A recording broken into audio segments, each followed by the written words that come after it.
हमारी खास पेशकश आपकी राय में और मैं हूं आपके साथ नेहा दुबे। आज बात होगी तीसरी लहर की और उसको बेअसर करने के उपायों की।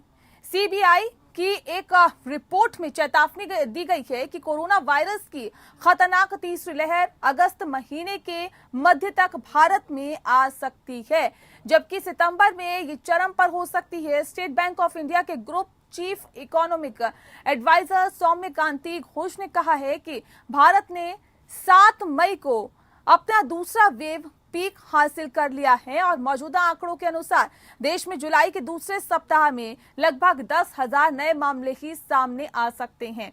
कोविड-19 महामारी मॉडलिंग से संबंधित एक सरकारी समिति के एक वैज्ञानिक का कहना है कि अगर कोविड उपयुक्त व्यवहार का पालन नहीं किया जाता है तो कोरोना वायरस की तीसरी लहर अक्टूबर-नवंबर के बीच चरम पर पहुंच सकती है, लेकिन दूसरी लहर के दौरान दर्ज किए गए दैनिक मामलों के आधे मामले देखने को मिल सकते हैं। वैज्ञानिकों ने कहा है कि निराशावादी परिदृश्य के मामले में तीसरी लहर में देश में रोजाना 1.5 लाख से 2 लाख के बीच मामले बढ़ सकते हैं। आशावादी परिदृश्य में रोजाना मामले 50,000 से 1 लाख हो सकते हैं। उन्होंने कहा कि यदि कोई नया म्यूटेंट आता है तो तीसरी लहर तेजी से फैल सकती है, लेकिन ये दूसरी लहर की तुलना में आधी होगी। एसबीआई की रिपोर्ट में यह भी कहा गया है कि तीसरी लहर के प्रभाव को कम करने का वैक्सीनेशन ही एकमात्र हथियार है। भारत में अभी महज 4.6% आबादी को पूरी तरह से वैक्सीन लगाई गई है, जबकि 20.8% को एक डोज मिली है। राजस्थान, दिल्ली, हिमाचल प्रदेश, केरल और उत्तराखंड जैसे राज्यों ने 60 साल से ऊपर की आबादी के बड़े प्रतिशत को पहले ही दोनों डोज दिए हैं, लेकिन ग्रामीण इलाकों में कुल वैक्सीनेशन कम है। तमिलनाडु, पंजाब, उत्तर प्रदेश, असम, बिहार और झारखंड में 45 वर्ष से अधिक आयु वाले कम अनुपात में वैक्सीन लगाई गई है। इन राज्यों को वैक्सीनेशन में रफ्तार पकड़ने की जरूरत है। तीसरी लहर की आशंका के साथ ही कोरोना वायरस के डेल्टा और डेल्टा प्लस वेरिएंट भी बड़ी चुनौती बने हुए हैं। भारत समेत दुनिया भर में इन वेरिएंट ने काफी तबाही मचाई है। अब एक नई स्टडी में सामने आया है कि जिससे चिंताएं और ज्यादा बढ़ जाती है। दिल्ली स्थित एक अस्पताल की स्टडी में दावा किया गया है कि कोरोना वायरस के डेल्टा वेरिएंट के खिलाफ वैक्सीन 8 गुना कम असरदार साबित हो रही है। इसका मतलब यह है कि वुहान में मिले कोरोना के वेरिएंट की तुलना में कोविड टीका डेल्टा वेरिएंट पर 8 गुना कम प्रभावी है। विश्व स्वास्थ्य संगठन कोरोना वायरस के B1.617.2 या डेल्टा वेरिएंट को पहले ही वेरिएंट ऑफ कंसर्न करार दे चुका है। दिल्ली के सर गंगाराम अस्पताल सहित भारत में 3 केंद्रों पर 100 से अधिक हेल्थ वर्कर्स पर स्टडी की गई है। रिसर्चर्स ने पाया है कि वैक्सीन की दोनों डोज ले चुके हेल्थ वर्कर्स के संक्रमित होने के पीछे की वजह ज्यादातर डेल्टा वेरिएंट ही था। हालांकि विश्व स्वास्थ्य संगठन ने कहा कि कोरोना वायरस की चपेट में आने से बचने के लिए अब तक जो उपाय अपनाए जा रहे थे वो कारगर है। मसलन मास्क लगाना, सोशल डिस्टेंसिंग, बार बार हाथ धोते रहना। सवाल ये है कि तीसरी लहर आखिर कितनी बड़ी चुनौती है, तीसरी लहर को लेकर किस तरह की तैयारियों की जरूरत है। वैक्सीनेशन के हथियार तो अभी महज 4.6% आबादी को ही पूरी तरह से वैक्सीन लग पाई है। ऐसे में तीसरी लहर का मुकाबला कैसे होगा? एक स्टडी में दावा यह भी किया गया है कि कोविड वैक्सीन डेल्टा वेरिएंट के खिलाफ 8 गुना कम प्रभावी है। ये कितनी बड़ी चिंता की बात है। अनलॉक के बाद कोविड प्रोटोकॉल का गंभीरता से पालन नहीं हो रहा है। क्या ये लापरवाही महंगी पड़ सकती है?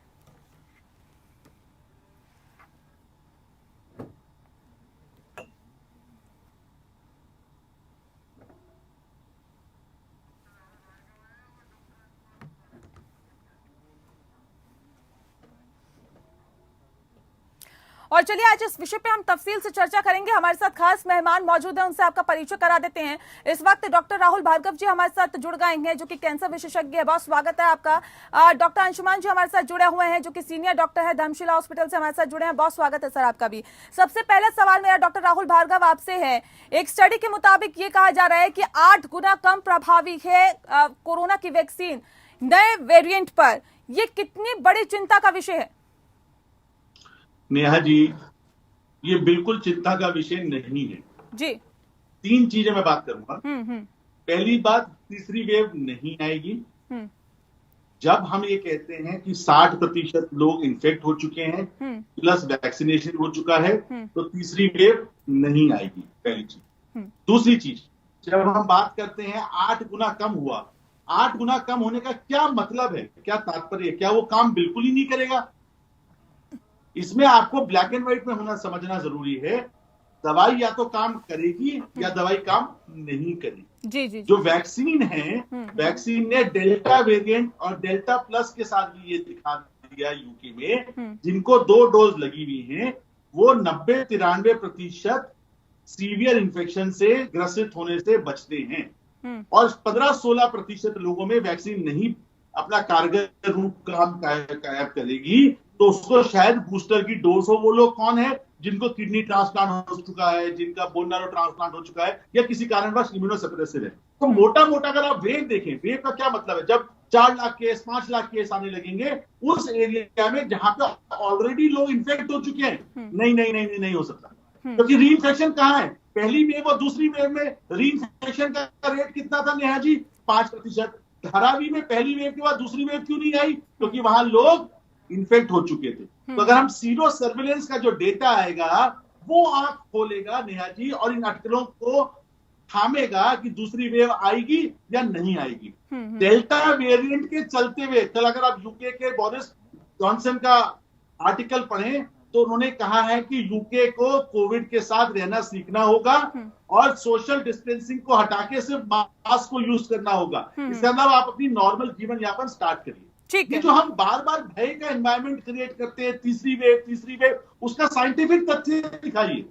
अगर दिल्ली गुरुग्राम में आज की तारीख में 60% लोग इन्फेक्ट हो चुके हैं दूसरी वेव से और वैक्सीनेशन की दर बढ़ रही है, तो सितंबर अक्टूबर में कहां वेव आएगी आप मुझे बताइए, और कैसे वेव आएगी? तो ये जो अटकलें हैं ये एग्जिट पोल की तरह है नेहा जी, जिसका कोई आधार नहीं है। ठीक है डॉक्टर राहुल बने रहिए हमारे साथ। ठीक है सर। डॉक्टर अंशुमन, सवाल मेरा आपसे है, 2 सवाल है, दोनों का जवाब दीजिए कि क्या वाकई आपको लगता है कि जिस कदर और जिस हिसाब से अब लोग बेधड़क बाहर घूम रहे हैं, अभी हाल ही में आपने सुना होगा कि लाजपत नगर मार्केट को भी बंद कर दिया गया था, उससे पहले भी कई मार्केट्स को बंद किया गया, लक्ष्मी नगर की मार्केट को बंद किया गया। क्यों किया गया? क्योंकि लोग बेधड़क घूम रहे थे और सोशल डिस्टेंसिंग का पालन नहीं किया जा रहा था, मास्क नहीं लगाया जा रहा था। क्या इसको देखते हुए भी, इस एंगल को देखते हुए भी हम ये कह सकते हैं कि तीसरी लहर नहीं आएगी? और इस स्टडी पे कितना भरोसा किया जा सकता है? क्योंकि डॉक्टर राहुल खारिज कर रहे हैं इसे कि नहीं आएगी तीसरी लहर। जी, बात है कोविड बिहेवियर का पालन नहीं करना, ये तो अभी भी मान्य है, पहले भी मान्य था, आगे भी कुछ दिनों तक अभी मान्य रहेगा, ये करना है। लेकिन तो ये पक्ष है इंडिविजुअल का, हर व्यक्ति का दायित्व क्या है, उसका कर्तव्य क्या है, उसका कर्तव्य क्या निर्वाहन करे।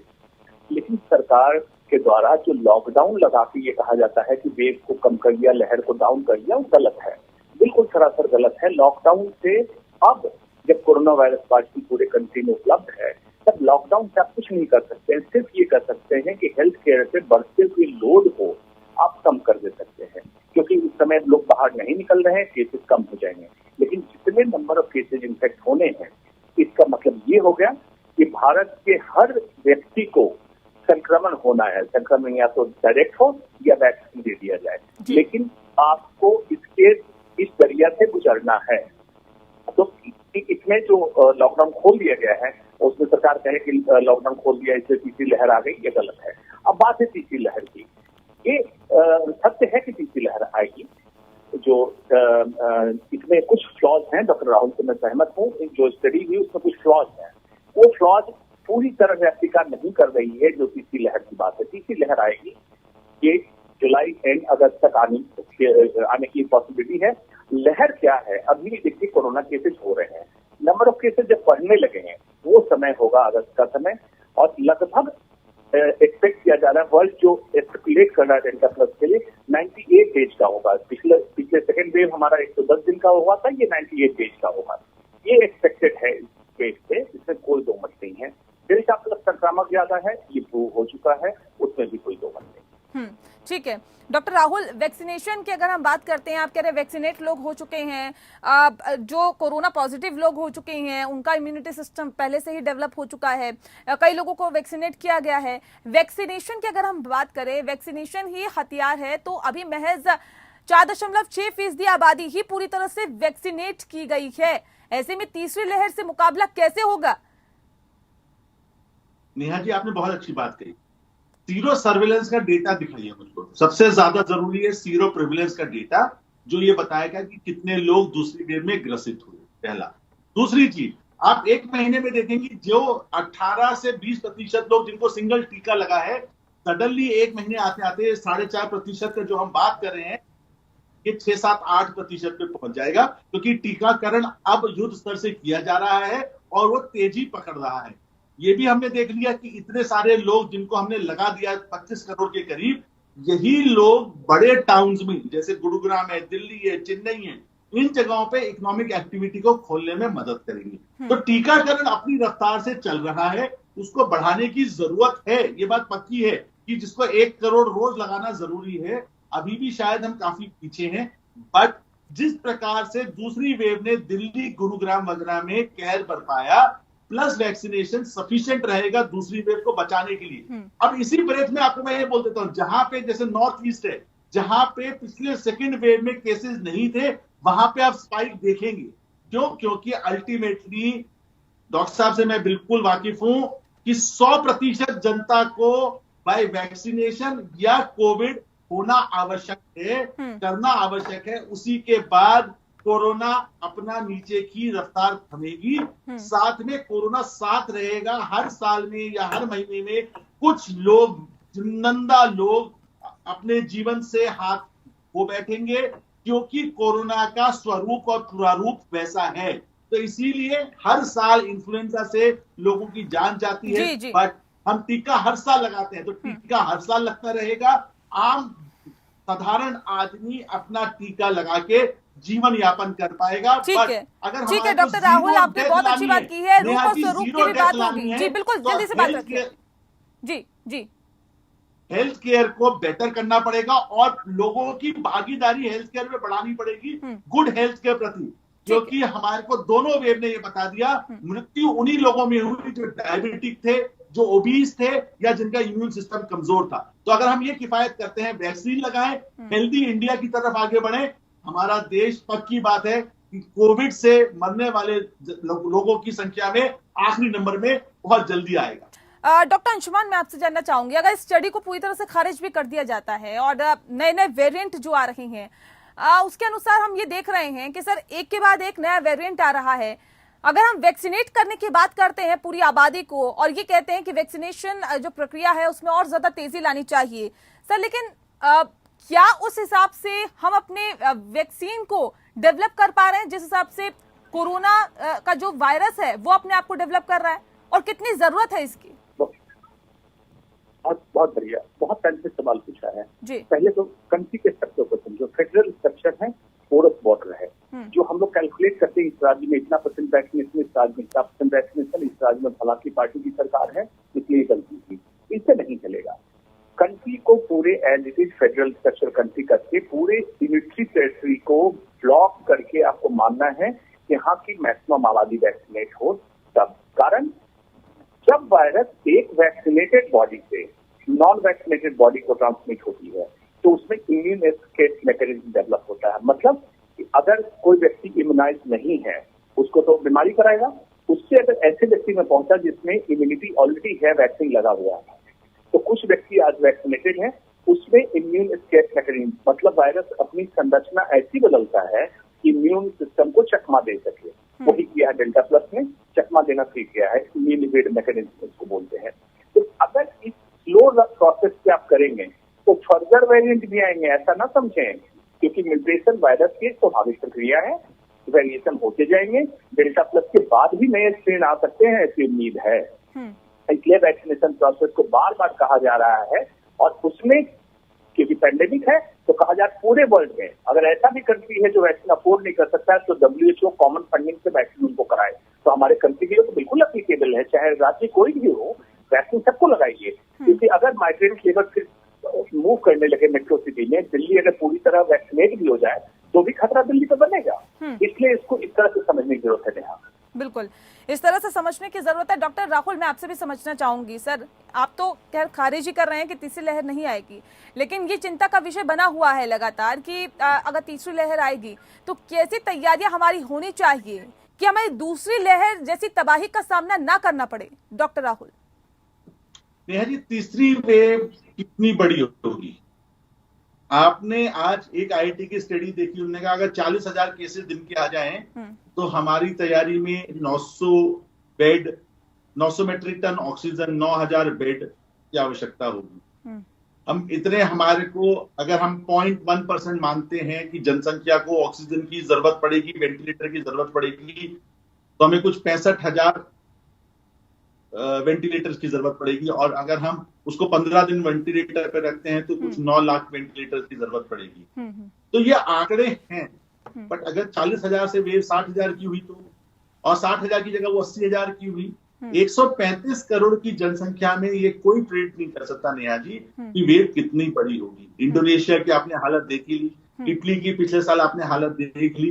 तो जरूरत क्या थी, क्या है? प्रिवेंशन की। ये सारे आंकड़े जो है ये स्केप्टिज्म है, ये सारे आंकड़े एक फॉरवर्ड चीजें दिखा रहे हैं कि शायद ऐसा हो जाए, बट अगर उससे बड़ी वेव हुई तो क्या होगा?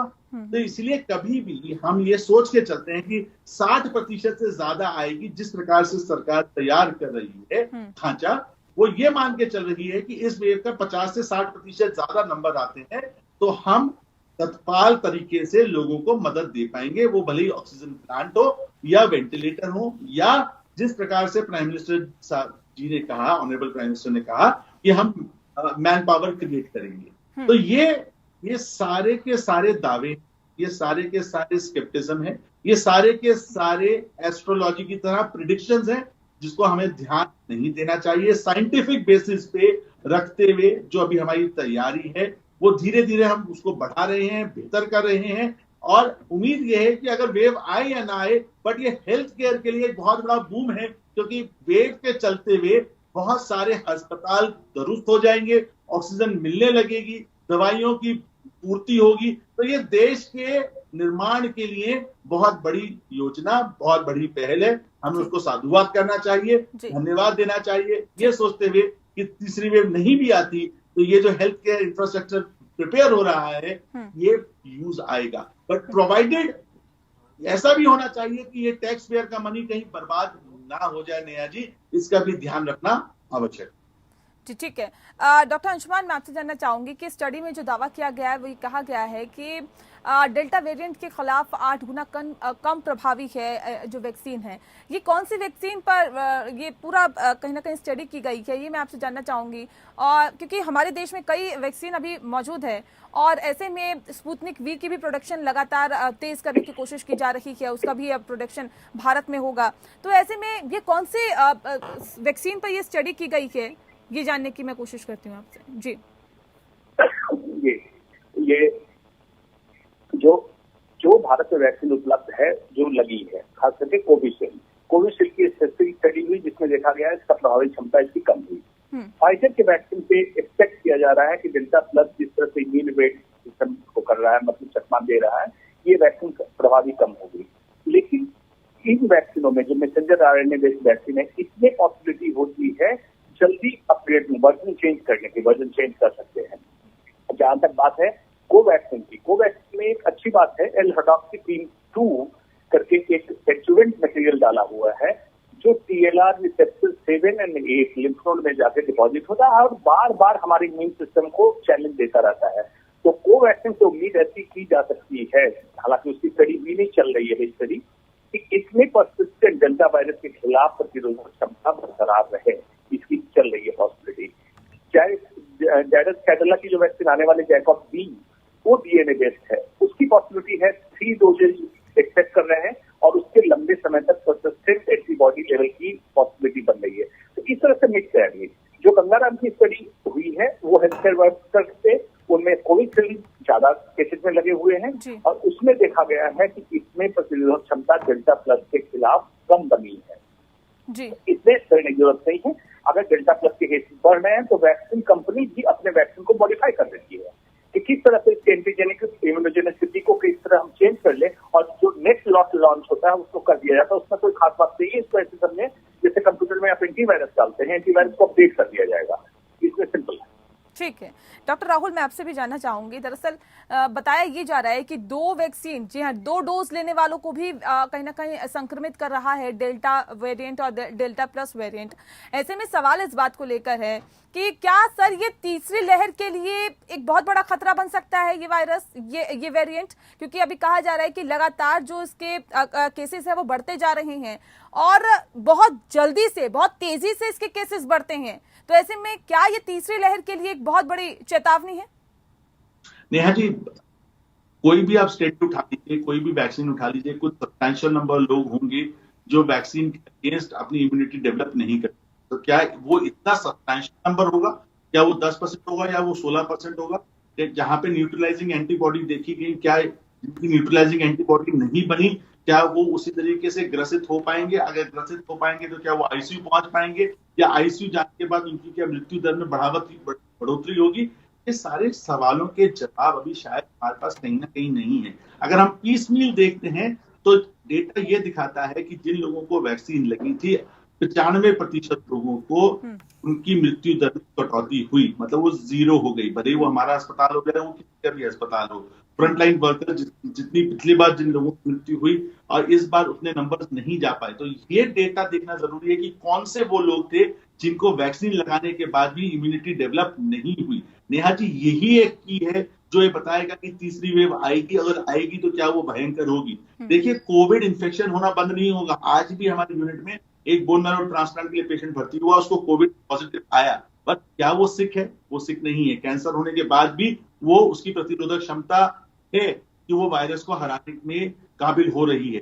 तो कहने का मतलब ये है कि वायरस आपके साथ रहेगा, आप नॉर्मल फ्लू की तरह उस वायरस को झेलेंगे, बट प्रोवाइडेड अगर आपकी इम्यूनिटी अच्छी है और वैक्सीन से आपकी इम्यूनिटी मिल चुकी है या तीसरी डोज लगाने की आवश्यकता है। ये बात जरूर है कि तीसरी डोज की हमें बात सोचनी चाहिए कि जिसकी एंटीबॉडीज नहीं बन रही उसको तीसरी डोज की शायद आवश्यकता हो। उसी प्रकार से हम नए नवेले तरीके से हम तीसरी वेव को बचा पाएंगे और प्रत्येक मृत्यु को कर्टेल कर पाएंगे। तो रिसर्च की बहुत ज्यादा जरूरत है। सीरो प्रेविलेंस का डेटा होना चाहिए, रीइंफेक्शन रेट पता होना चाहिए। चौथी इंपॉर्टेंट चीज है कि जिनको वैक्सीन लगी उनमें मृत्यु दर कितनी है या आईसीयू के एडमिशन दर कितनी है। कोविड होना वो दर को नहीं बताता, ये बताना आवश्यक है कि वैक्सीन के बाद कितनी बार उनको आईसीयू जाना पड़ा। ये 4 चीजों के आपके पास सवाल हैं तो नेहा जी, आप साइंटिफिक तरीके से विदाउट प्रिडिक्शन एग्जिट पोल की तरह आप हवा में तीर नहीं चलाएंगे और साइंटिफिक तरीके से बिना डरे अपनी तैयारी को साइंटिफिक तथ्यों के हिसाब से पूरी कर पाएंगे।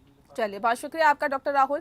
डॉक्टर अंशुमन, आपका भी बहुत शुक्रिया हमारे साथ इस खास कार्यक्रम के माध्यम से जुड़ने के लिए। जाहिर तौर पर कहीं कहीं पर खामियां हैं जिसका खामियाजा हमने देखा, हमें दूसरी लहर में भुगतना पड़ा, लेकिन उन खामियों को दूर करने की जरूरत है क्योंकि तीसरी लहर ना आए ये सभी चाहते हैं, लेकिन अगर आए तो उसके लिए हमें तैयार रहने की जरूरत है। खास तौर पर आप भी ये कोशिश करिए कि जब भी आप घर से बाहर निकले तो मास्क लगाकर, सोशल डिस्टेंसिंग का पालन करते हुए और कोरोना गाइडलाइंस का पालन करते हुए ही आप घर से बाहर निकले, ताकि तीसरी लहर हम ना देखें, तीसरी लहर का सामना हमें ना करना पड़े।